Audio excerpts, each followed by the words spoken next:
কয়েছে কয়েছে নুরা ভাই কনে আছে? তো নুরা ভাইয়ের কথা কিছু কয় না। তাহলে আবার কি কয়েছে? সে অন্য কথা কয়েছে। কি কয়েছে ক শুনি। সে তো একটা কথা কইলো, কিন্তু কথা শুরু করার আগেই তো একখান সিরাজউদ্দৌলার ডায়লগ মেরে দিল। ডায়লগ? হয়। কি ডায়লগ? কি ডায়লগ সেটা তো আমার মনে নাই। হ্যাঁ বিলি, তুই কোন রে?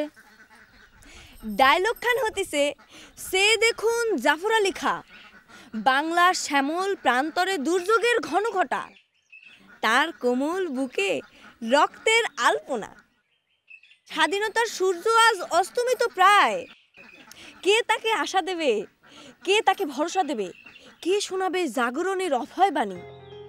ওঠো মা ওঠো, মোছো তোমাদের অশ্রু জল, 7 কোটি সন্তান হিন্দু মুসলমান, জীবন দিয়ে রোধ করবে মৃত্যুর এই অভিযান। তারপর আবার কি কলো? তারপর কলো ডায়লগ খান কি স্বাধীনতার পক্ষে হয়ে গেছে মাজরণে? আমরা কলাম হয় চাচা। তারপর কি কি জানি কলো, আমি ঠিক মনে করতে পারতেছি না। বেলি, তুই কোন রে? আচ্ছা বকলবু, হিস্ট্রির এপিটোপিট কি? তার এক পিঠের বাসিন্দা হচ্ছে আব্বা, গফু চাচা আর মামা, আর অন্য পিঠে মেলা মানুষ। এটার মানে কি? এটার কি মানে আমি কিরাম করে কব?